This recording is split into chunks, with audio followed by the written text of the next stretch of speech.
Little Caesars changed the game, bro. They did. Little Caesars changed. That's the most shot of shit. Hey, Chewy, blood. They want you on the podcast, bro. Look, he Mexican, bro. You gotta put him on. Am I interrupting your depression? I'm sorry.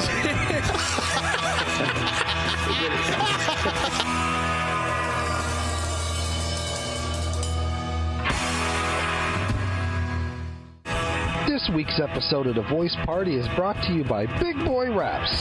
Get your car wrapped by some of the most experienced and skilled in the Bay. Big Boy Raps, where the big boys play. All right, ready? Thank you all for tuning in to another episode of the Voice Party Podcast. I'm here with Marcos. How you doing, Marcos? I'm doing great, man. How are you? Good? Yeah? Yeah. All right, cool. You got a refill on your coffee? I'm excited. All righty. And we got Black Joaquin over there all quiet and shit, being nervous. Hey, what's up, man? You having a good time? Oh, yeah. Always what good the time. What's up with this kid, man? And then, it's the coffee. And then we're here. Too much sugar, man. And we're here with Corday. What's up, Corday? What's up, man? How that we doing? Big, beautiful forehead. You already know, bro. It's shining. Bro. You see that? You see that light right there? You see it shining on my forehead. I see it, man. I see it. Yeah. Something happened, right? Yeah, Something's going on. Yeah. What's up? Okay. All right. What's up, Phil? How you doing, Phil? I'm making podcast great again. I'm excited about this guest. You know this guest very well. Yeah, we go back a long way, evidently. 3 years. I mean, even longer than that. Even longer than that. 2005. Yeah. Welcome everybody to his one of our favorite filmmakers, Jesus Cruz. Yo, what's up? How's it going? Looking all sexy with his silver beard. My silver beard. Silver beard. Yeah, silver beard. How you doing, bro? Good, brother. Great after receiving these compliments, so thank you. Hey, man, we were talking about how we're holding up with not balding and shit. I know, man. Lucky motherfuckers. Let's see. Let's start. You think you're gonna bald? You think you're balding soon? I don't know. I'm starting to see it thin out a little bit. Oh, fuck. Yeah. So your life is over now. Yeah. I got enough pomade right now, dude. I got Suavecito. Suavecito? Put it right there, dude. Jesus, how old are you? I am 41. Okay, congratulations.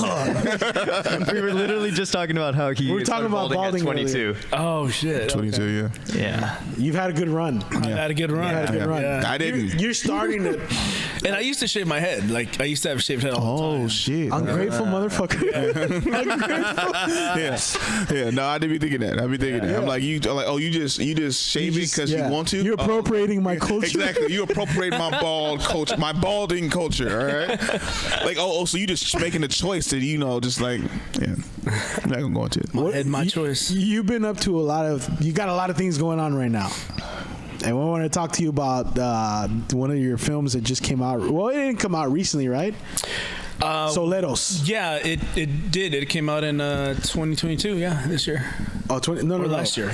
But you've been working on this for a while. I've been working on it for 10 years, and the reason why we can get into in a little bit why it took so long, but yeah, we shot it in 2012. So it's a short documentary. It's around 19 minutes. Beautiful film. Yeah. Thank you. Can I say this before you talk about it? Sure. I teared up a little bit when I watched it all the way to the end. Mm-hmm. Right. Yeah. A lot of people said the same thing. Yeah. What does that feel like when people say that to you? Well, especially because this seems like a little more serious. Yeah, and I don't want to give it's for sure. It's not usually what you're coming in for. You know, the comedy. It's not and stuff comedy like that. whatsoever. Right. Yeah. And I don't want to feel like it's a spoiler at the end. It's more of a tribute. But yeah, it's a weird feeling when people tell you that. It's like, okay, well, you're welcome because I brought this feeling from you. But that's what you're trying to do. I don't think the intent was that. I mean, honestly, when I'm editing it, it's I'm paying tribute to the person that for sure. But I'm not even thinking like, how I'm gonna make them cry. How are other people gonna react to it? Yeah. It was hard to edit once it like all that afterwards had happened.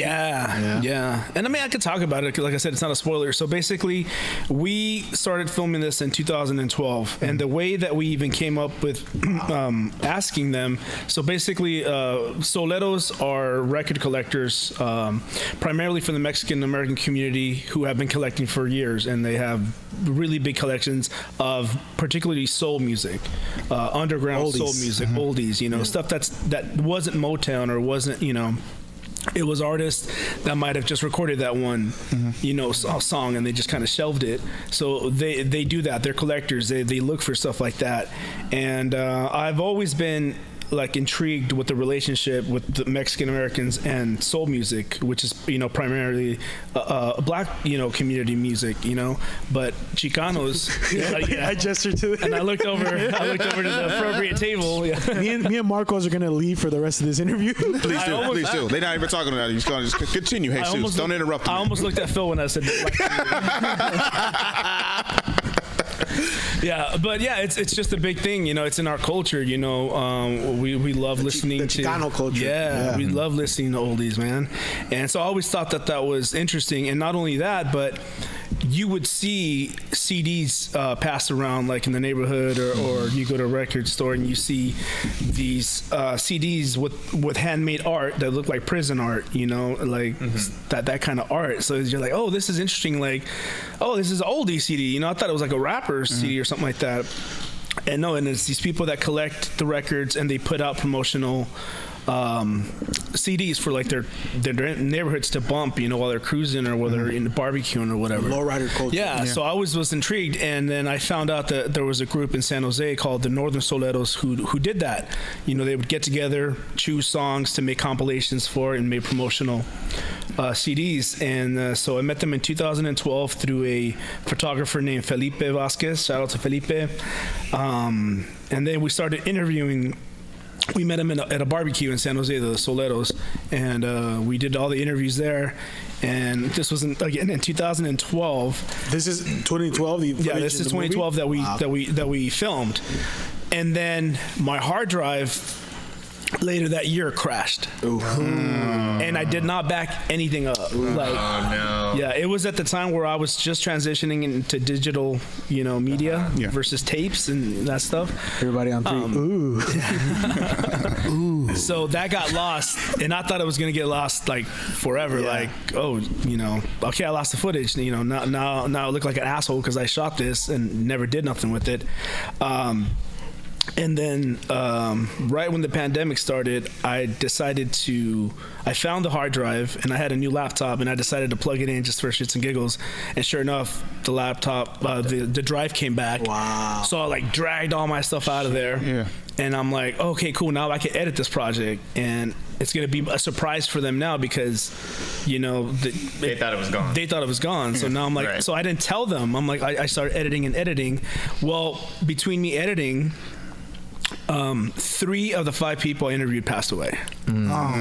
Yeah, that same year within months of each other. Wow. So it's like, oh shit, you know. So maybe subconsciously I did do that at the end, you know, because I had found out what happened. I can't hear myself anymore. But anyways, yeah, so that, you know, and then so we scheduled a new shoot just to kind of see what they're doing now. And so there's footage of there that we just shot like, you know, a year ago. Yeah, recently. Oh, wow. Yeah. What I like about that, like the group is, because I read an article about it was an interview with the guy that directed The Exorcism. The guy that The Exorcist? The Exorcist. The guy that directed The Exorcist. He talked about how, you know, now that film's getting older, a lot of old films that were really good are getting lost in time forever. Yeah. Like they're you know, the film rots. Yeah. And they're not being put into like, you know, into DVDs or hard drives where you can store them forever. Yeah. And I mean, I don't know how vinyl is, but the same thing can happen to vinyl. Yeah. Of course, you get lost. And we're losing, if it's not like you said, Motown classics, there's still a lot of gems in that era. Right. They're not getting put out, and they're going to be lost forever. Right. They're not getting transferred over to MP3s or. Right. I'm not going to lie. I Googled the songs listed on Souleros soundtrack on Souleros to see if any rappers had sampled any of that stuff, any of those particular. There's a website called Who Sampled. I love Who Sampled. Nothing. I love Hussein. Nothing. The idea that there's still undiscovered jewels out there is really exciting, especially, for me as an artist that likes the soul sampled sound. That's part of the fun of it, is finding something that people haven't really heard and twisting it a little bit. One thing that I find amazing from their CDs, for the most part, if you try to Shazam, it doesn't know it. Yeah. Wow. It's starting to as stuff gets uploaded on YouTube and everything, it starts getting a little bit more have more visibility in it. But yeah, when they first came out with this stuff, you couldn't unless you saw the label. But if you heard it on the radio or something like that, you wouldn't know. Yeah. You would have to record it on your tape. Remember? Yeah. And then there's commercial breaks, and then the DJ says, "Shout out to all my workers." Really, motherfucker, you're ruining the song. And that was the only way that you could hold on to that. Back in the song, day. back in the days. Yeah. So that's. It's almost like, what was it called? Archivists. That's what these guys are essentially, right? They're archivists of shit that's important in history. Because we know the Mona Lisa. That's a perfect example. There was hella other shit that was just as beautiful around that time, and that's the only one we have. And it kind of sucks. It's sad in a way that that's the only one we know about, right? Because there's all these other shit that got destroyed. There's all these other artists, and art to me is just as important as historical facts and oh yes, because it's part of the history. It's part of the history. It's how can you understand a cultural moment or the context of where someone's from unless you get the art as well as the actions, right? Exactly. Right. Yeah. What people value, the ideas that they strive for can be summed up in a handful of songs or a handful of paintings, or you could get a richer gleam from that. And also with the whole the Chicano culture that it embraces the music, the zootsuits that came from jazz performers back to the South. Yeah. Me and you were raised by immigrant parents, right? Yeah.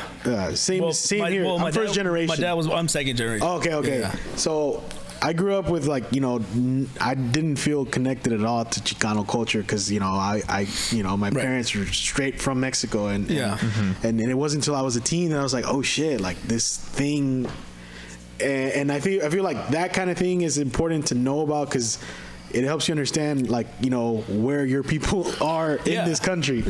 No, and I was raised half and half. When I grew up, I was half raised and half the milk. The milk, no. Cheers.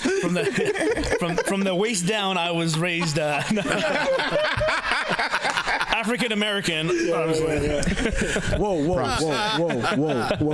We just say black over here. Okay. I've never been to Africa.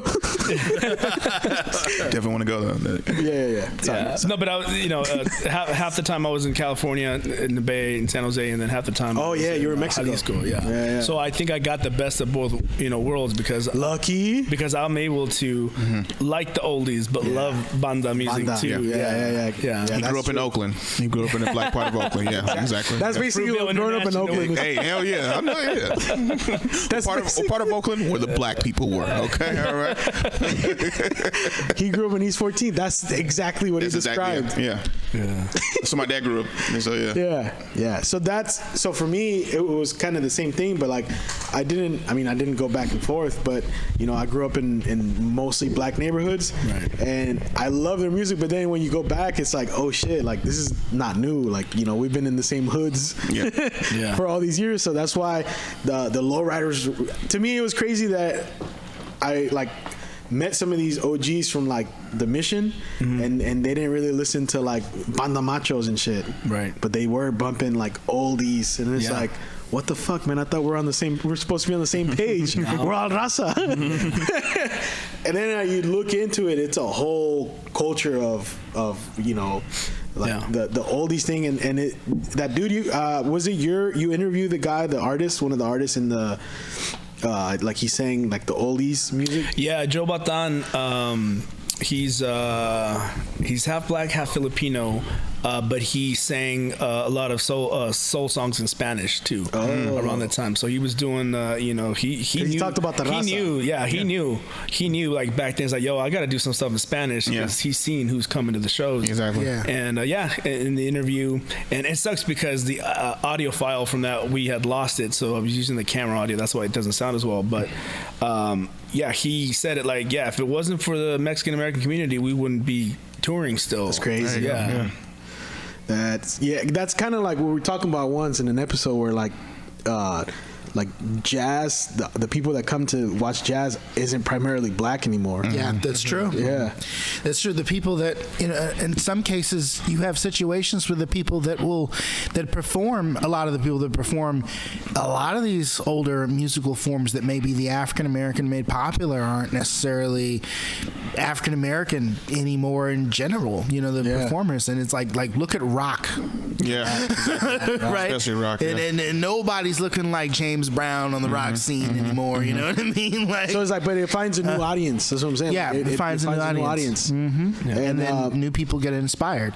I mean, even with rap, I think I think it's beautiful that you have people from multiple ethnicities taking it on. But there's like more and more, Caucasian rappers than there ever have been at once. And audience members too. And audience members for that, especially audience members. On that same note, is there any new Souleros, like newer generations of Souleros now? Because I mean, you guys should watch it, but is there younger? Well, there's younger collectors. Yeah, of course. There's always collectors coming. Even the term Soulero was used mainly for this group that I was talking to, but it made the word made it around, and people were like, "Oh, we like the sound of that." It's very, we want to appropriate that name for us as well. Yeah. But of course, there's new collectors. But now, they kind of have it a little bit easier, because of the internet and and all that, and like the older collectors, they're, they had to put their work in to actually find these, but now that they're also on the internet, so now it's like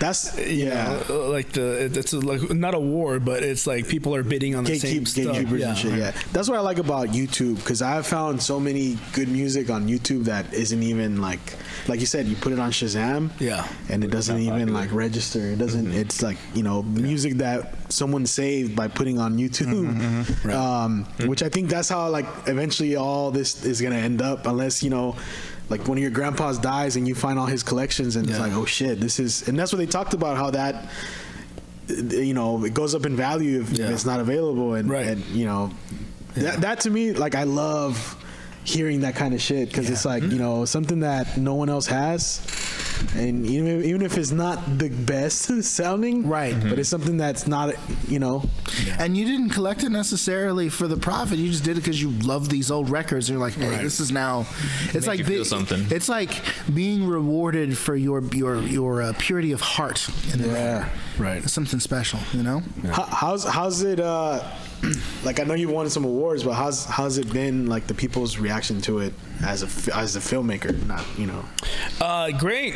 We've had a lot of people come up to us after the fact, and the first thing that they bring up is that usually when they play our documentary, they play it alongside other shorts as well, and after every other short, on the credits is like huge of all the people that worked on it. No. Everyone else's. All the sponsorships that they got the funding for, and then for mine, it's just me and my boy Alex Vigano.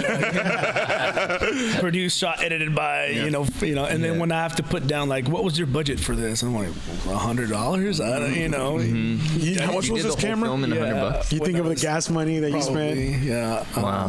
Hire me, people. Ours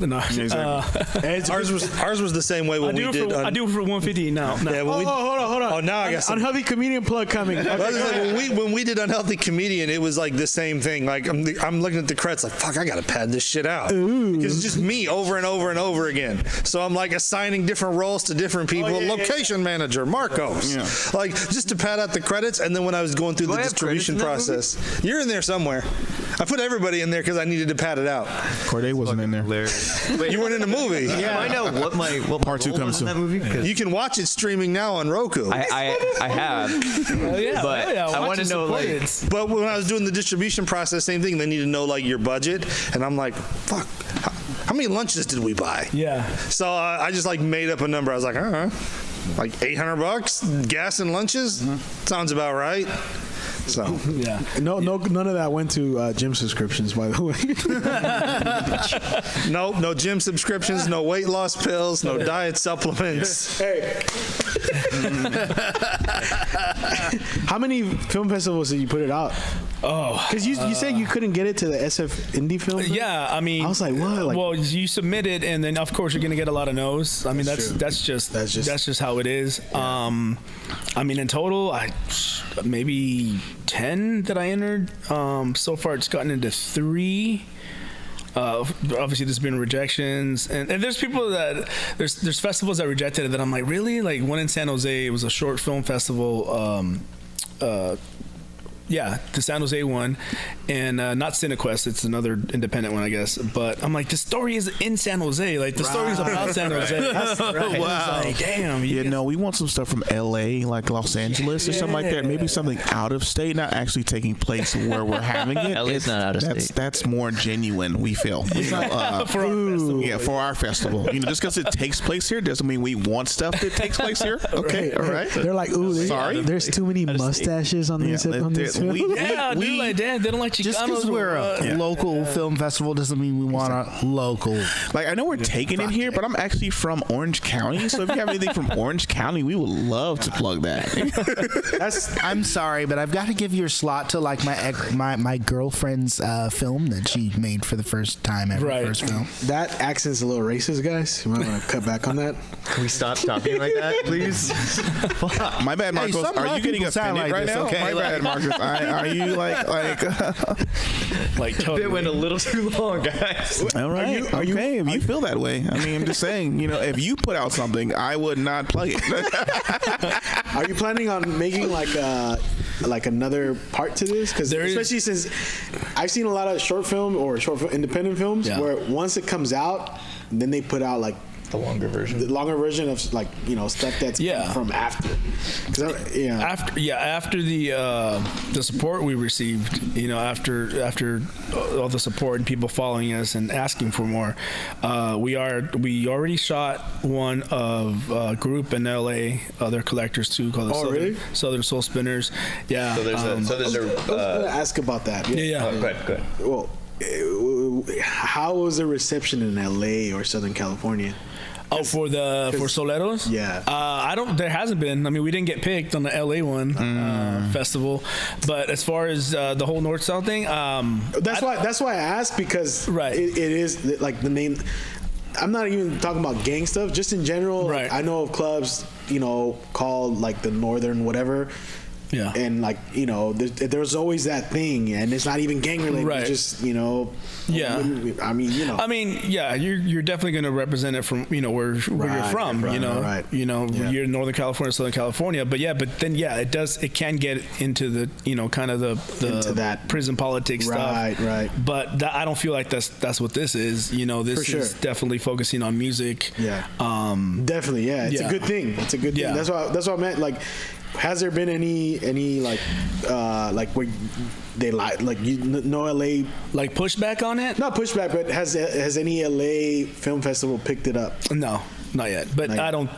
They might have the reason. I mean, LA gets a lot. That's true. Gets a lot of entry. Yeah, but I don't think it has anything to do with that. Okay. I'm just curious about that. The only time that I have felt pushback on it is if we're gonna screen it, not in a film festival setting, but if, let's say, hey, this brewery wants to do it. Okay, can we see it? Because we just want to make sure that there's not going to be any problems, and then so that's the pushback that I've received. But I've never been pushback after they've seen it. We just did one recently. I think they're going to end up scheduling it. Okay. So there's once they see it, there's no real problem. It's not. Well, it's not. But they've always kind of they always see it first, though, right? They always see it first before they. Well, not only that, but it just once you talk about, hey, we're going to have like a soul, people spinning some soul, then they kind of like, oh, there's probably going to be a lot of like Chicanos here, kind of deal. Who's going to attract? Is it the image and the people that I've interviewed, the people I interviewed, the collectors I've been interviewing in LA said the same thing. Like when they wanted to organize something, the clubs would kind of like, oh, you know, let's, you know, the foods are coming through. Kind of, you know, I guess. You said the food is coming through? No, the foods. But any event that they've put on together, any event that they put that has to do with soul, like I've never seen any. Because it's not what people are. Everyone's there to chill, bro. Like everyone's there to, you know, enjoy the music. And, for sure. You know. No, but I'm also saying like it's not like how do I say it? It's also the music thing is not what's popping right now. I'm assuming that's always going to be a thing where like I don't think we're not interested in soul. Like there's not a lot of events that, I mean, there are some, but not a lot. There's a lot more now, dude. Like I see it all the time on Instagram, and because now there's younger people that are spinning records. You know, that's a dope thing, man. I got invited once to a party in Oakland where you had to come with a record of something that no one's probably listened to, like, you know, like just bring, even if it's CD, whatever, just come through and everyone's gonna get to play like a few songs from it. And that's kind of cool. That's dope as fuck. Yeah, that's pretty raw. Yeah, and some I didn't go, but someone that went told me, like, you know, some people brought like their dad was in a group back in the 80s, and they're like, look, check this out. Like, and then, my dad's it sounds like the Yonix, you know. Yeah. And other dudes brought like, I brought my own, like, sorry. No, but it's so cool. You know, and that kind of stuff, man. Like it because aside from it, you find out, so like, for me, when I watch something, like, I want to learn something new and also like be entertaining, and that's what I thought of when I saw, and I was like, whoa, my fucking homie made this. And it's like inspiring, you know, to see that kind of shit. And it also made me want to look at like new music, not new necessarily, but like, you know, some stuff I probably haven't heard.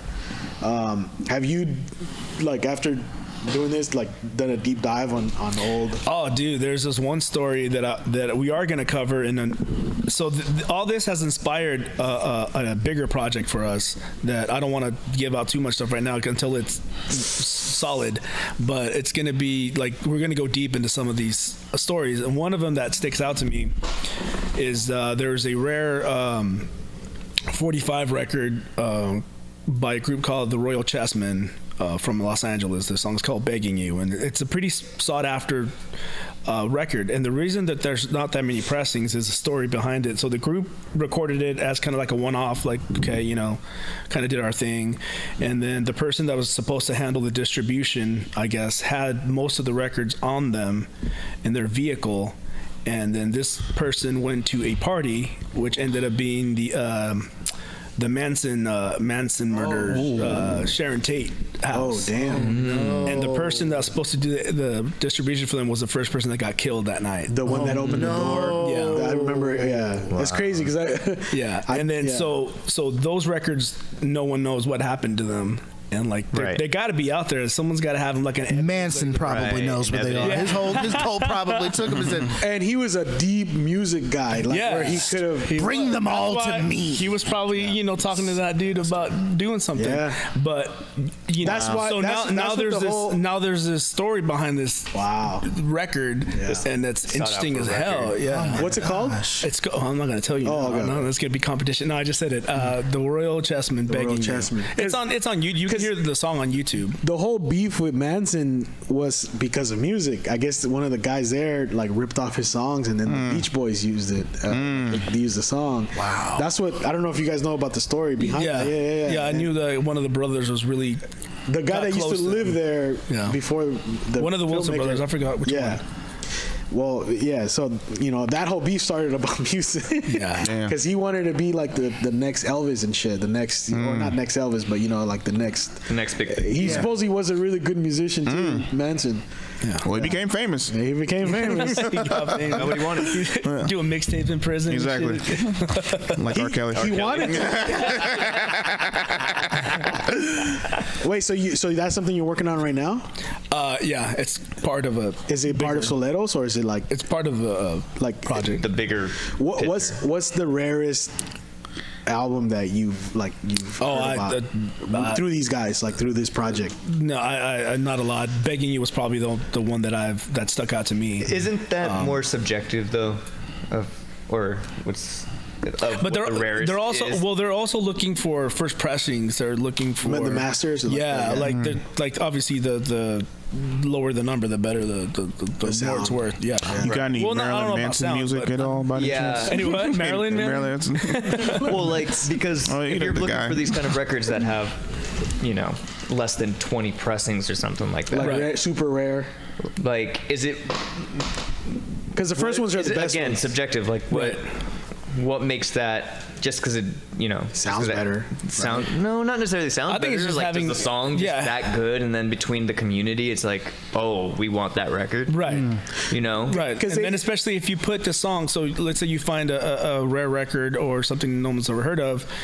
And so people are like, okay, well, you just have the record. You might spin it at a live event, but once you put it on a CD, you're like, oh shit, well now I want it because now it's it's out there. Yeah, now it's out there. Yeah, that's what they talked about in the film. How you have something and then it goes online, but there's not a lot of pressings for it. Right. Then it doubles in value, right? Yeah. Mm-hmm. Is there ever any legal trouble though? Because like some of these guys could have been signed maybe or whatever. That's true. And back in the day, you get some horrible deal where like, hey, we have your record for 20, 30 years. Yeah.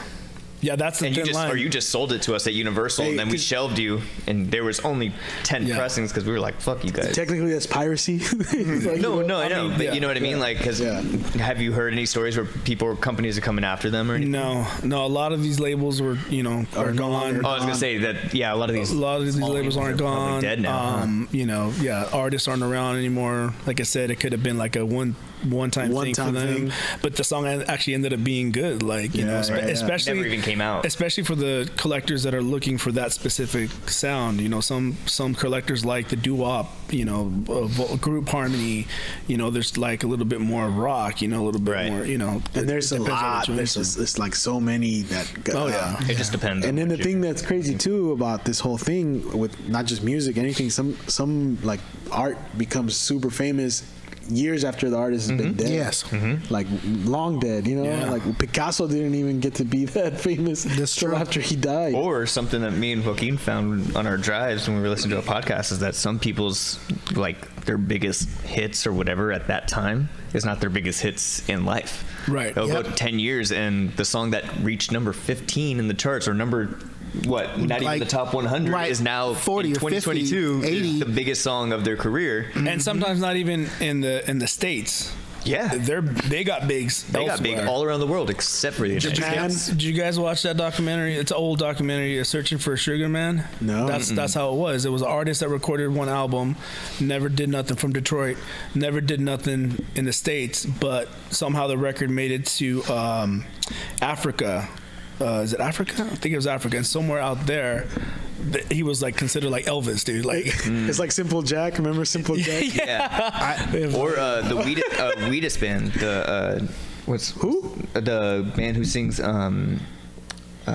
Teenage Dirtbag. Oh, Wheatus. Yeah, Wheatus. That song was popular everywhere, and they would go on tour in like Europe and stuff. And in the UK, you don't know Teenage Dirtbag? That song. I'm just a teenage dirtbag, baby. Yeah, he sings it like that. Well, anyways, the song was huge everywhere, and I was watching a little documentary, and they were like the Backstreet Boys in other countries. People crowding their van, running after them. Simple Jack. They get to the United States. You guys know what I'm talking about? I know exactly what you're talking about, Simple Jack. At all. You never go full R. All right? There was a Forrest Gump, All American, War Hero. We never go full. Billionaire shrimp company. Never go full R. No, I heard a story. We worship your movie.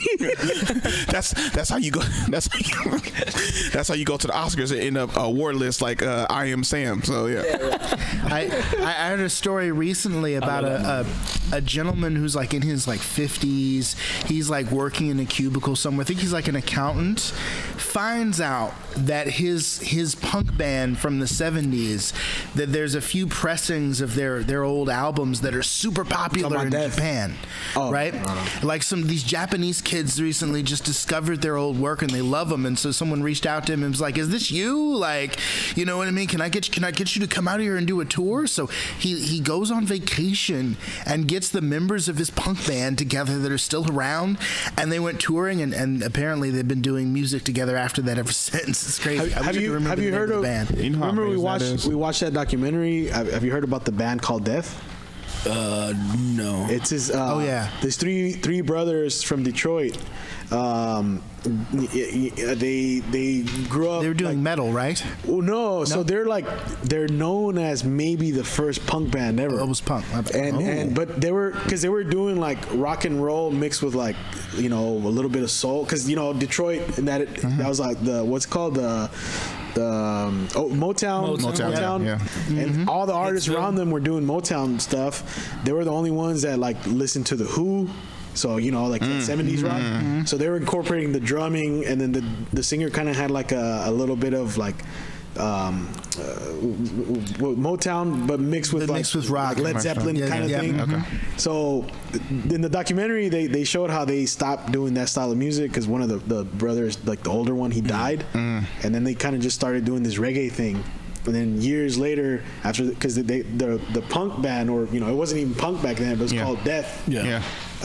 They like kept all their pressings up in their attic. The younger brother, who was a singer. Then they went and started this reggae things mixed with like reggae mixed with like soul, and it wasn't until like they were old in like 2000s, early 2000s. One of the sons, he like went to one of those parties, kind of like what I was talking about, where they bring an album.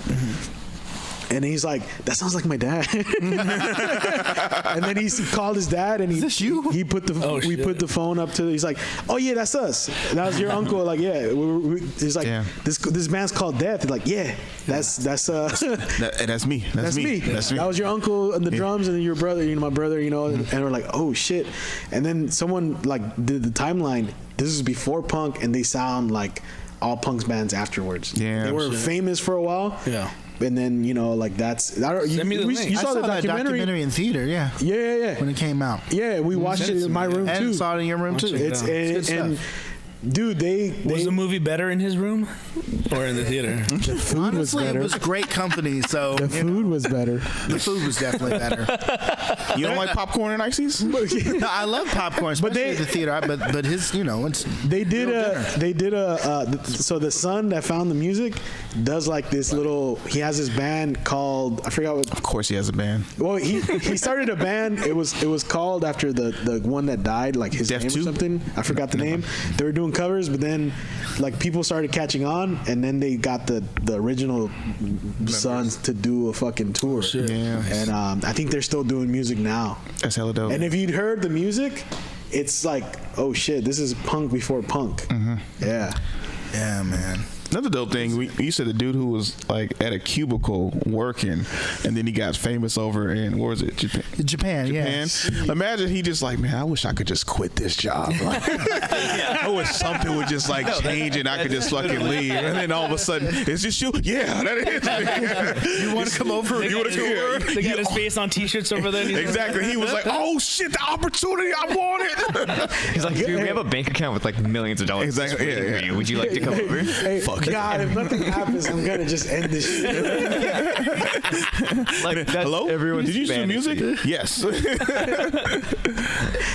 Have you had anyone see it outside of the U.S. or has it just been here? No. They hit me up from Japan. Full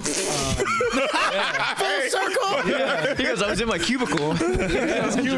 No, there's a collector in Japan. Do you work in a cubicle?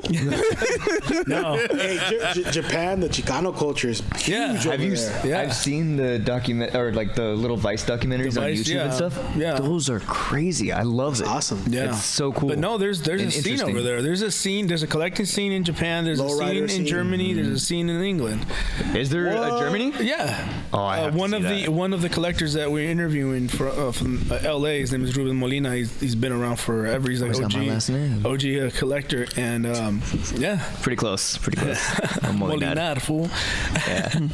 But anyways, he travels to England, Germany, in Japan. And the Chicano shit is big there? To bring his collection, to talk about stuff. He's been hit up by the Rock and Roll Hall of Fame because of the knowledge that he had about a specific region of soul. You know, there's Northern Soul, there's Texas, you know, there's Detroit, there's Miami had their own different thing places too. have their own thing. Everyone probably had their own. That's dope. Yeah.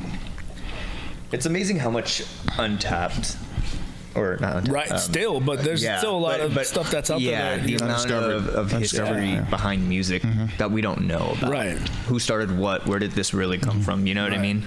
And like when I was like the punk before punk, where did something that stuck out to me doing these interviews with these collectors is that I did not know that they had that much knowledge about the music. I thought like, oh, these are homeboys that are just listening to music. That's what they like to do. But no, they'll tell you who recorded it, you know, who did a cover of it, you know, what label put it out. Like they know a lot of history. Yeah. Like the history. And I was like, oh shit, you know, I don't know shit. That's what it's like when you have a real interest in something like that. That's like your collective hobby, and you have other people that you're sharing this with, you know? Right. And it's a beautiful thing when you get like history from word of mouth. And not just reading about it in you know on Wikipedia, where you actually hear about it from someone. Like, you know, I remember when I was a kid hearing about from my grandpa who's in his 90s, like what Mexico looked like after like the Pancho Villa era. Yeah, like directly from like him as a kid. Like we used to see the cannons, you know, like oh shit, like that, and it's, you know, versions of that with like stuff right here, like this little comedy scene. Who knows? Later on, we're gonna be talking about this to 20 years. About hey, I used to do a podcast with that guy Courtney. Right. No, I mean for real though. That guy Marcos. Man, rest his soul, but he was in the podcast. Did you see the hair Marcos was wearing back then? What was he thinking? He thought that was in. Like before he came all Christian rock. You mean Jesus Cruz wasn't bald back then? No fucking way. I'm holding on to him. I should let it grow out longer just to hold on to it a little bit more, but I can't do long hair. I don't like. You should do it, bro. Part it like this too, like, you know, like long ass hair. You've been going to like lowrider events more now, right? Like I saw you went to one. Yeah, well, we're continuing to film because there's. In this scene, it's honestly not just about the music too. It's about the cars. It's the whole culture. The whole culture. The women. Like everything has to tie in. The dress. I mean, the apparel. Because that's what. Did that happen because of this? And that has its own history. I was gonna say that. I don't know if it happened because of it, but I know it definitely influenced it. What I mean is like you know, once you put out a project like that, obviously you captured the essence of it, right? Like eventually you kind of start getting invited to more stuff in that same, you know. That's what I mean. Like, did that happen through that? No, I was already covering. Oh, you were? Okay. I was already covering other events or photographers. I did a short profile video on a kid named Kid Nunez, a photographer, and he was a photographer of the lowriding scene. So through that, you know, I met a lot more people. My boy Eddie Reyes up in Tracy, tattoo artist, but he also has a car club, and I've done stuff with him with cars. So yeah, and the funny thing is, dude, I don't know shit about cars, bro. I drive a Chevy Cruz because it has my last name on it. I don't want to pay for no custom plates. I'm like, no, this one already says my name on it. Yeah, there you go. Yeah, but no, I'm not a car person at all. But I appreciate when I see a nice car. Yeah. And then, you know, you get the story behind it, you know. No, yeah. I'll be honest, man. After watching, like, you know, going back to the records, after watching, these dudes have their collections, and I love music, so I like it made me want to start collecting. Right. Yeah. And Gabe Nolasco came up to me at the last show we did in Richmond, and he's like, "Oh, bro, like I didn't know we were like we were called Souleros, like because him and his friends collect. They do. Yeah. Oh yeah. They have a whole podcast about like collecting. They do more hip hop, but they collect. You know, all like. And I didn't know that about him either. Yeah. No, but I guess he saw the trailer or he watched it somewhere, and he came up to me at the show and he told me, So now people are like identifying with it, like, oh shit, I do that, you know. So two things. what do you want people to take out of this project? Yeah, I want to educate people, like about the scene, and how it goes down, and the process it takes, and all the energy and stuff it takes to do all this. It's an expensive hobby, but you're also providing your neighborhood and with music and history. Exactly. Yeah. You're still promoting. Artists that are still doing. Brenton Wood, which is a very popular singer in the Chicano community, black singer, Brenton Wood. He is, I think he's like 90 or something like that, and he's still touring. His fools still go he comes out in a zoot suit and everything. I always like if you want to see where that's not that long ago when these music was done technically, but if you want to see where the society was in their mind or whatever, or the world was going, you can look at history, but you want to see where their heart was at the time. Look at the art, what was around.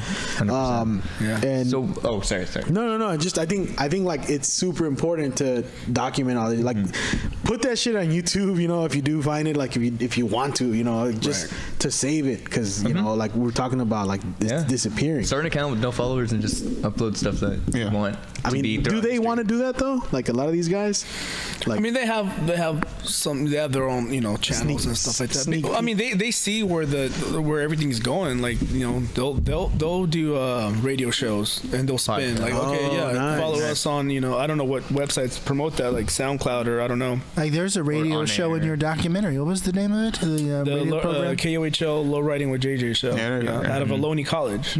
Oh, really? And the disc jockey JJ Amaya, I want to do a piece on him because he's been doing that for over 30 years and for free. He's a volunteer there. But he has like a 4-hour window that he plays oldies, and people call. That's another thing about oldies is when you hear him on the radio, there's a lot of dedication. It's like, hey, I want to dedicate this song to this girl. Marta, I miss you, baby. Even people that are incarcerated call. Or the significant others call to dedicate it to them. Because they got a little radio in there or whatever. That's crazy. So and one of the collectors that I met, you're good. That's how they discovered oldies. Is that prison? She was locked up, and then she heard that the homegirls had like a little radio or something, and it's like, oh, what's this song? I've never heard this song before. And that's kind of I know a lot of so one of my favorite Mac Dre songs is when he recorded it in prison.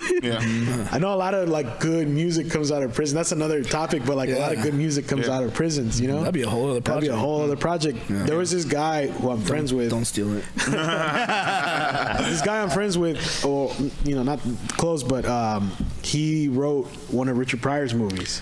I met him through CB, the guy we had on the show, and he told me about. We didn't get into it, but he was a little bit about some comedians that were slaves that performed for the other slaves, and it got kind of archived, but it got lost in time.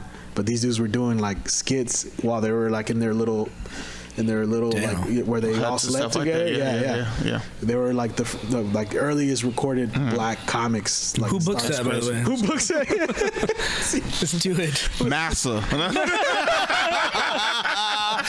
Massa over there now Keith. Now get some laughs. Got a lantern for light. Exactly. What I tell y'all about making all that ruckus out there, huh? I got stuff like that. Y'all can pick this looking at. You gotta stay out of this. Let them have their. If I were to hazard a guess, it's probably just one of those things that happen naturally. You had a guy's naturally funny, and then fellow slaves gravitate around that. Yeah, they're probably hit it from. He told me the way he told me these guys these guys are working all day, obviously, and they're looking forward to the end. They're like, I wonder what he's gonna say today. It was that kind of shit where oh man, you guys gotta come to our tonight to watch him do his. You gotta come to our shack. Your next comedian is from across where we can't cross. Where the border meets. That could be a skit, dog. Yeah, really good. No. I'd do it. Documentary, yes. Skits, no. I'd do it as a skit. Yeah. No. The way you were just doing it, that's why I was like, okay. He's from inside the house. That's the one that makes you go viral. That would be fucked up. But that's it would. That's the kind of thing that TikTok would like do. They'd wait for your most fucked up video to. Of course they would. And they would take the audio and then use it in all the different contexts. And that's the part I'll be like, block, flag, report. Like I'm tired of. Like you ain't no white slave. Ain't no white slave. You ain't. Whatever. Can you imagine though? It would be like that's the name of the documentary. Whatever it takes to go viral. Can you imagine that you go into the dude's to watch his set, and he's just impersonating the master? You know how funny that would be. Like that's all it is. Like it's early. Yeah. Oh hey, I need these. You know. You didn't pick enough cotton today. Like master, stop hitting me. What the hell you doing? Like, that's why I fuck your wife when you be leaving to the other farms. You ain't the only one out here fucking. He be like, yeah, you keep talking, master, I'm gonna escape. Like, or joking about the master's perceived incompetence. Exactly. He only sold John for $2. He sold a $50 slave for $2. Man, don't even know my value. Been serving. Look, I've been with this you can family get in here, for Phil, 2 anytime. Phil, anytime you want to get in here. Hey, but y'all heard about this Harriet woman? The dumbest one to come out. Like Master Johnson. Now he was smart. over there. We gotta get off this, guys. But his grandson, This is a nickel short of $1. Keep this up. That's gonna be the clip. Yeah. That is. I was thinking that too. I was like, this ain't gonna be a clip. But hey, you know what though? Like we hit you up for Souleros, obviously. Yeah, absolutely. But it's turned into a completely different. No. It's whatever. But you we're talking about the soul of the slaves. That's what we're talking about. The soul of the slaves. You released for a little bit the peanut butter zombie that you put out with our boy Aaron and his kids. Yeah, Aaron. And then you also, I don't think we've talked about this since you've been here. You did your Bay Area wrestling documentary too that I also saw. Yeah. With Chris Jericho. Yeah. I don't think we've talked about that here. I don't remember. Dude. No, we didn't. We brought it up one time, but never. But he wasn't here. But no, Peanut Butter and Zombie, and now Less Than Tres, which is another short that you guys should watch if you haven't. A lot of comics are in there. Mario Montes, Victor Pacheco, Chris Thorne, Rudy Ortiz. Yeah, send it to us. Yeah. I saw it when it first came out. You released it at Tommy T's? We released it, but 5 years ago. I did like a re-edit, and Mario Montes plays El Cheapo. Yeah, we just had a screening on Friday in San Jose, and it popped, dude. The crowd was hot. Like they loved it, dude. So, they're asking about it, they're quoting it. Hey, where'd you find these guys, actors? Stuff like that. Because a lot of them are filmmakers too. Yeah. So I was like, dude, okay, we got to put this in the festivals now. Nice. Definitely. Yeah. Especially because you let it sit for a while, right? Yeah. Story of my life, bro. So what happens after the festival run with these documentaries? You put them on YouTube. You could throw them away. No. No, yeah, that's why I'm asking. Because well, it depends. Like if somebody, unless you're getting a Netflix deal or something like that. Yeah. What are you doing with them? It depends. Like if someone sees it at a festival, that's a distributor or something. They might. Oh, hey, would you want to license it for this or another? For shorts, I don't know. I don't know how well that PBS used to have a I don't know if they still do. No, they don't. No, I'm just okay. Just kidding. PBS used to have a platform for independent short films. Oh yeah, they did. It was called Image Makers, and that your short doc, or they would just put short docs up randomly. Right. Your short doc feels like it would be perfect for a platform like that, or maybe the History Channel or something. Get in where you fit in, where you can. Yeah. Isn't there an app now? Like kind of, I think they're trying. I heard about that they're trying to make like a Netflix for shorts. It's called PBS. No, but they have like Prime has like a. Amazon Prime has a bunch of short films. Yeah, Hulu, like Tubi. I mean, Netflix has some short films too. Yeah. But it's like so buried and stuff. They don't promote it. Yeah, exactly. Yeah. But in most of their short films they have up there, like, ooh, look, it's the Oscar-nominated ones for this. Yeah, exactly. Yeah. Not to say that yours couldn't get to that level. but you know, Netflix. But also, I like. So your zombie film. Where did your zombie film come from? Yeah, which one? Oh yeah, he has a Luchadors versus Zombies, and then now the. It's funny because it's linked to all these. Yeah, I need to see. We've been doing this for like 20 years, bro. But it's like we've never really taken it serious until now. I was like, oh shit, you know what? Maybe fucking around. No, yeah, for real. I mean, I'm getting older, so I'm like, wait a minute, I ain't fucking around, dude. Let me try this. Every day he checks his hairline. Like, I gotta make more films. Yeah. So this is perfect. You're taking it serious now. Yeah. The second question I had was, what's the goal for 2023? To produce something bigger. I mean, to do. Do you plan to have a finished project in 2023 or? Oh yeah. Oh hell yeah. We're already editing. I'm editing 2 projects right now. Okay. One that has to do with collecting, and the other one's another wrestling documentary that Phil and I, in our group, are working on a. We got a collaboration. Indie handshake. Wait. Well, Everybody on 3. Ooh. But yeah, I mean, it's Phil and I have been working. This is our 3rd one, right? Yeah, third one. 3-year anniversary. We did the Bay Area one. We did the one we're doing now, and then we did the Michael Modest, which was awesome. Like the Bay Area one, I didn't know. Again, that's back, another archive. Archive, yeah. All these videos of stuff that like you remember you told me you interviewed Undertaker. Like, oh shit, bro, what? Undertaker? Yeah, back we were like 16, 17 years old, dude. How? Before he was as big as he was. Yeah. Though, right? Well, there was a local promoter that we worked with, so he didn't have anybody to do video for him. So we were just starting to learn video production. So you were like, I'll do it. Yeah. So we have, Undertaker, Stone Cold. What was your name again? Hardy Undertaker. No, and he wasn't going under the bed. And he wasn't going under Mark Calloway at the time, right? He was. No, he was the Undertaker. He was Undertaker. This is '97. Yeah. Oh, he was up there. Yeah. Oh, this is Prime. Yeah, him and Jeff Hardy having that ladder. No, that was way after. No, that was like '99. That was like 02. That was like 02. But no, but you bring later on. I was like, wait, 99. That's not that far after. But you bring up a good point. Yeah, it's archiving, dude. Like, so the way that Chris Jericho got involved in our documentary. So Chris Jericho wrestled. Such a huge name, dude. Yeah, he wrestled in the. I called him, say, "Hey, Chris, are you busy?" he wrestled in the TV studio where I was learning, how to do stuff. But he was there like a couple years before I was. He was there in '93. I was there in '96, '97. So yeah, they had a wrestling TV show in a small studio, and it broadcasted all over, not just the Bay Area, but it was like Northern California, parts of Colorado, Nevada. So it was a good little chunk for local wrestling, right? Is he from? No, so he's Canadian. He's from Canada. Oh, okay. Ontario, right? So Chris Jericho's father was dating someone in Palo Alto. I don't know how they met, whatever, but he's from Canada too. So he was in Palo Alto and he's flipping through channels and he saw Bay Area wrestling, and he knew Chris was wrestling. So he hits up his son. Is like, hey, there's a company over here that has TV if you want to come and see if you can talk to somebody.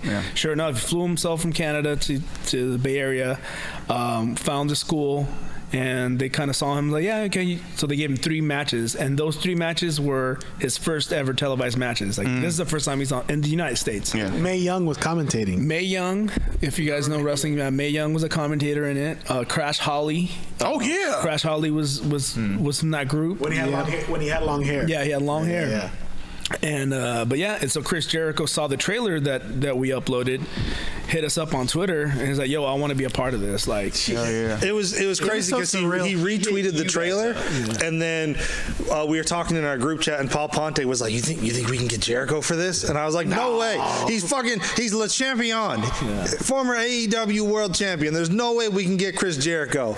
And as soon as I hit send, Paul's like, "Dudes," and sent us a screenshot of like the Indie Handshake inbox where Jericho reached out like, "Hey, I want to be a part of this." Jericho's like, "I don't know who's on the other side of this, but I was a part of Woody Farmer." Who books this? Reading that going, yeah, pretty much. Oh my gosh, this is really happening! I can't believe I'm looking at this. Who books this? And That's amazing. He sent us an interview. We sent him the questions. He had his professional AEW team to shoot. Yeah, like he had the AEW like TV production crew like film his interview, and they sent it to us. I saw. And it's funny because he obviously sent me the raw footage, and it was hilarious because at one point, he's answering the questions, and they're in an arena, so they started doing a sound check. You can hear that bam, bam, bam, bam, bam, the music, and Chris Jericho's yelling him, "Tell him to turn it off! I'm recording something." And I'm like, "That's right, motherfucker. You're recording for Indie Handshake for Jesus Cruz. Y'all better shut that shit off right now." You have that footage? Is he on tour with Give us some respect. I have it. Yeah, but it's like, that's right. That's dope. You have the footage of him yelling? Yeah, but I'm not gonna like. Damn. Okay. Was he on tour with his band or? No, he's also a musician too. He was wrestling. Yeah. It was like they were playing the theme music and stuff. And then he had us on his podcast, which was How was that? That was dope, man. That's dope, super cool. I mean, it was like virtual and stuff, but it was just cool because he was just reminiscing about his time at that spot. Crazy. Yeah. That's dope. You were there too, right? Yeah, I wasn't on the podcast because I didn't know shit about Bay Area wrestling. Of course you but didn't. we used my setup so that way they would sound great on Jericho's show. Yeah. Nice. That's crazy, man. How did it feel? Were you nervous talking to him on his podcast? No. Well, I mean, we knew what we were talking about, so it wasn't like, oh shit, I'm not. See one white wrestler, you've seen them all. No, But when He's like, oh yeah, Jericho's royalty. I've interviewed the Undertaker. I hung out with Shane Cody, all right? I know. Chris Jarrett, when you're like talking to him, you know what I mean? Yeah. Like, is it starstruck at first, or you're like, nah? Well, like I said, growing up, we interviewed like the Undertaker, Stone Cold. Like we've done it all. So you went past the starstruck. Yeah, so it was like, I was like, Jericho's a little down, a little below Undertaker, so we're cool. hey, do you know Mark, my friend? They call him Undertaker. Yeah, I was just talking to Jeff the other day. Got out of rehab again. Did you? Yeah, exactly. Do you think you'll do another anything because I'm pretty sure you have more footage. Yeah, there's a lot of footage still out there. You're working on something right now that you'd work. Yeah, this is another wrestler that was a friend of ours that passed away in 2011. He was better known. He's better known in Japan and Puerto Rico than he was. His name was Bison Smith. He wasn't really. You were there too. Yeah, I was filming that. I was filming that too. So yeah, that'll come out next month. And oh really? Yeah, you got a lot of projects coming out. Yeah. And then he's also working. He's also working on a script that's based on one of my skits, one of my jokes. I stole one of his jokes. I admit I don't give a fuck. Thief. I'll put your name on there. Some writing credits. I feel honored. Premise by JD. Can we talk about it? I mean, because it's the joke about the satanic media. Yeah, when they. What happens? He doesn't want to talk about it. What happens to a goat after it's been sacrificed? Like they don't use the meat for nothing. So what if they did use the meat? Yeah. You know that's. What if they did use? That's one of my old jokes. What would happen if someone ate a tainted satanic birria? I can see that. Yeah. That joke is in Unhealthy Comedian, streaming now on Roku. There we go. Is that the one that your friends told you sucked compared to today? Yeah. It was Tony Sparks told me. Yeah, you were that good back then, brother. I love Tony. I saw that you guys had Tony on here. That was dope. Yeah. I hit him up after I saw him. I was like, hey, bro, I watched your interview in the podcast. Like, oh, thank you, brother. That fool, it always sends me like a happy birthday or happy Father's Day or something. Yeah. That's cool. Tony's a real one. Cool. Yeah. That's awesome. Sorry, quick question. I just thought about one of the worst sets I ever had was at Brainwash. There you go. I was drunk as fuck. There you go. Worth it. There you go. Yeah. Going back to the wrestlers real quick. Yeah. Now that you have because you know how social media and stuff. Like with some of these older wrestlers, they're not super active and stuff. They have less followers. You can probably get in contact with them easier, and they're not doing Jake as much promotion versus the newer guys that are really active on social media. Really managers are heavy on getting them on TV shows, commercials, whatever. You could probably get some of the legends. You know whose number I just got recently for the documentary we're doing? Bushwhacker Luke. Remember the Bushwhackers back in the day? Uh-huh. So I've never thought I would have his number in my phone for right. Why would that's what I'm saying. You can get some of these legends. It's now we got Jericho on our phone. No problem. Now you can get Vernon. You remember Gangrel? Yeah, hell yeah. So I saw an interview with him when he plugged his wrestling school, and I don't know why I called it. I was so high or something. I called.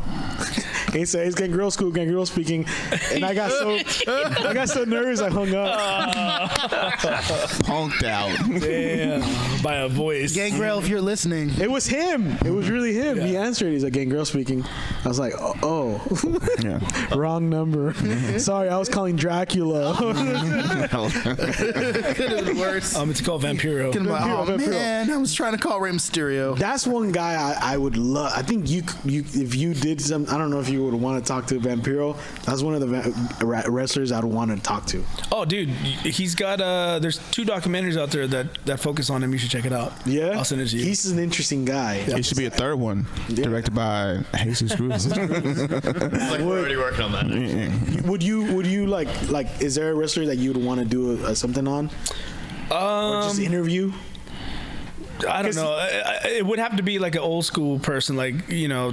I saw the documentary. Like we did a short one on two wrestlers, father and son, Big Ugly JD Bishop and Titus Alexander. So you know, Big Ugly is kind of like, you know, at the retirement part of his career, and his son is rising. So that was a cool little, because they had a match together. So that was cool, like kind of passing of the torch kind of deal. Like and right now, you know, his son is getting booked everywhere, and he's getting looked at. So stuff like that. Yeah, that's what I like. Okay. You know. That didn't answer my question. I'm just kidding. But as far as somebody that I would love to do and those are dope too, because no one knows about it. Well, I'd like to do shorter stuff, like segments of people. Like I really want to do one on a lucha libre faction called La Familia de Tijuana, which is Rey Mysterio, the original, not the WWE, the uncle. Psychosis. Oh wait, he's not the original. Psychosis. In that group, I did not know that. Because I always thought TJ, you know, they're from Tijuana, like that area had their own style of wrestling. Like it was a lot of more violent.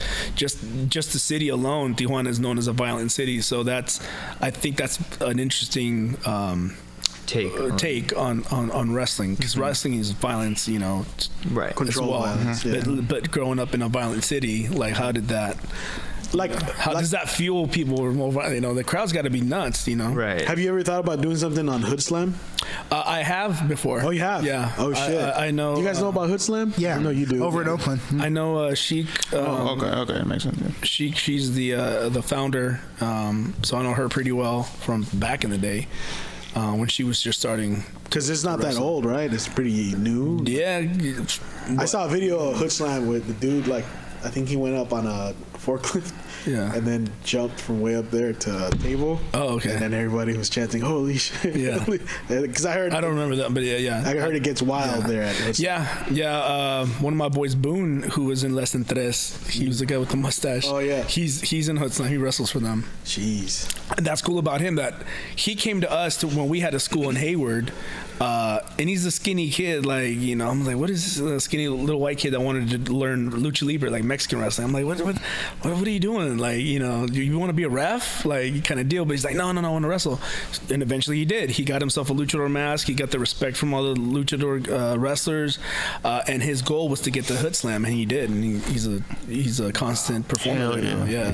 Man, that's everything. Hood Slam. I'm glad he didn't listen to me. Shit. Hey, man, you can't make it in this wrestling business. But I put him in movies all the time. Like, dude, he's got a look. He's got a vibe about him. Yeah. People were asking me at the last screening, "Hey, who was the guy with the mustache?" Oh, okay.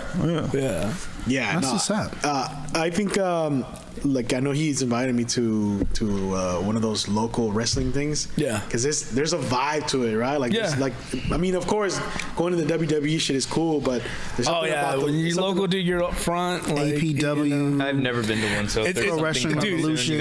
It's the perfect marriage of like a kids show with an adult with drunk adults. So it's like going to like a Mexican party, you know. Yeah. Even if it's a baptism, like it's the adults getting drunk. The adults are faded. The kids are yelling at the wrestlers. They're, you know, for the most part, the parents allow them to cuss at that point. You're like, okay, just tell the wrestler to go fuck himself, whatever. Old school theater, like that. Yeah. But I don't see it at any other event, you know. Mm-hmm. So what's the next thing coming up that you have? Like, what's come out in January? The Bison Smith documentary is going to come out in January at indiehandshake.com. Indie Handshake on all social media platforms.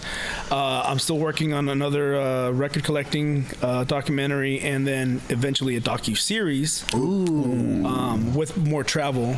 That's the end goal for next year. So more of a budget. And I just asked you. And so that's another thing, like budgeting, man. Like, and this is kind of why I'm glad I entered it in festivals, because you have maybe a little bit more chance if your stuff's already out there. Oh, it's been on festivals. Oh, it got selected. It was a finalist. It won.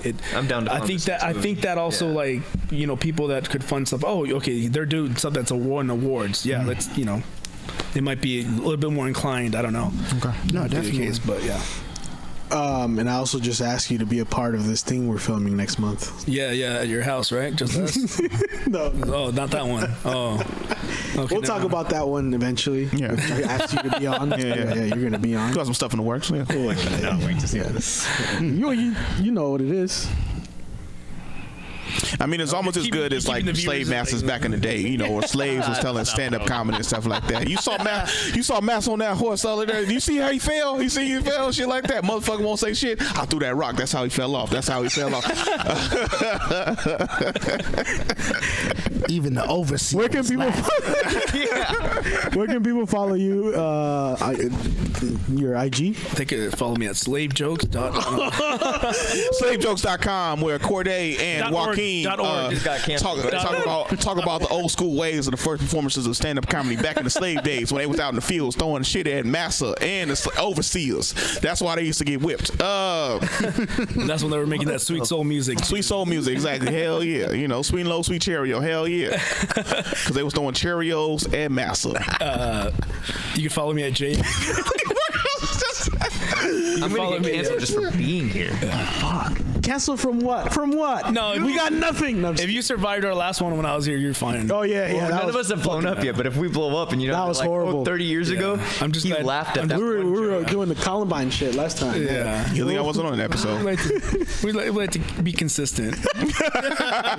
You need new reasons to get canceled. Yes. Yeah. So that's better. JX Cruz. JX Cruz 510. JX Cruz 510 on Instagram. I'm more active there. Is eventually, are you gonna have Souleros available somewhere for us? It'll to be watch? On YouTube. Okay, cool. Okay. Yeah. All right. You have a date? Sometime in March, because I'm still waiting on the Japan film festival thing. If someone wants to watch it before that, can they reach out to you, or you gotta wait? You gotta wait. Yeah. Otherwise, I'd be sending hella. Yeah, that's true. Yeah. Here you can do. If they want to watch it beforehand, why don't you charge them like $5? $4.99. There you go. There you go. Plug it. That way you can build up that budget. There we go. Hell yeah. You guys are good. Any other closing thoughts from you? I'm hungry. Dude, you said you had cookies. It's been a voice party, and we're out. That's a clip. I'm serious about the cookies.